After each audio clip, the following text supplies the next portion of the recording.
2020 Democratic primary field is getting pretty crowded. At least 16 have thrown their hats in the rings. More are expected.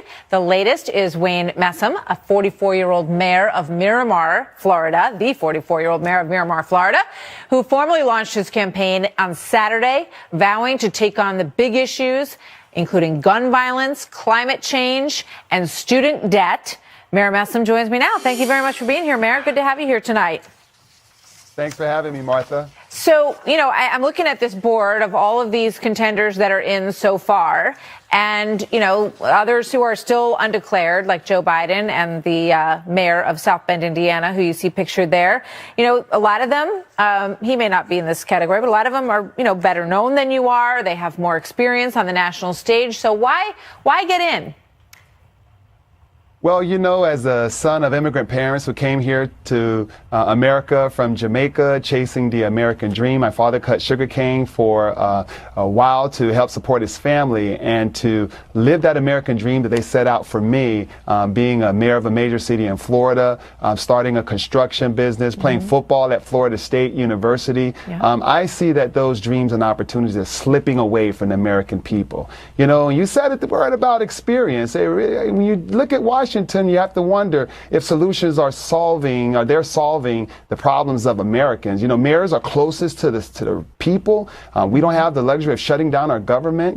As mayor of the city of Miramar, we're tackling some big issues. We have a business and climate where our companies are choosing to stay in our city opposed to going to China. Right. We've passed the living wage in our city. Let's talk about a couple of your big issues. In terms of student loan debt, which is an enormous problem, I think everybody recognizes that. There's $1.5 trillion in debt. What's your solution for that?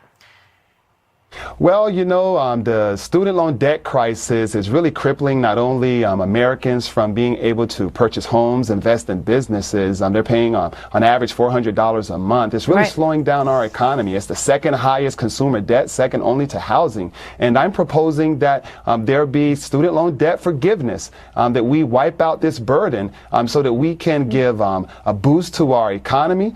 We can create jobs. So everybody who has a student loan out there, it would just be forgiven. And who would pay the colleges back? Well, the debt would be covered by the repeal of the Trump tax cut. If you look at the estimates, approximately about $2 trillion worth of tax credits and cuts to the richest of Americans and corporations.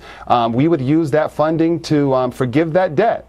So don't you think that would, I know you're a businessman, don't you think that would sort of kind of put a cog in the wheels of the economic engine that has been turning since we saw those taxes lowered on corporate America? Well, if the companies they would make were different decisions right away if they knew that a lot of that money was going to be gone and it was all going to go to student debt relief, right? If companies were putting the monies back into Americans where they could afford to live, where they can afford health care, they can invest in businesses, but that's not happening. They're laying off workers. I think it'll actually be a boost to the economy. Extraordinary low unemployment rate in this country right now, which I know you know. It will be a boost to the economy.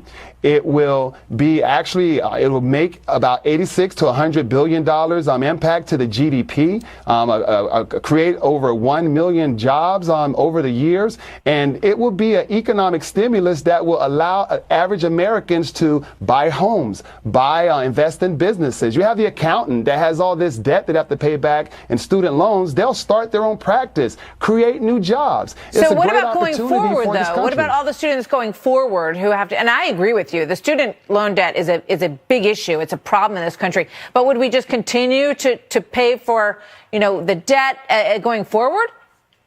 No, what we would do is we will learn from our lessons. We'll make higher education less costly, more accessible. We'll invest in our public colleges and public institutions where we would hope that the states and our nation would be an environment where people can actually go to college at a much reduced cost. And we will put on proposals and policies that will help spur that. Right. But at the end of the day, when Americans cannot afford higher education, which is required to get high-paying jobs, jobs, and corporations are requiring Americans to have these jobs. They should not have to leave college with this high debt. I agree with and you. Basically I think everybody agrees on that. Professional careers. I think the solution is, obviously up for discussion as we move through this whole process, but it's an important issue.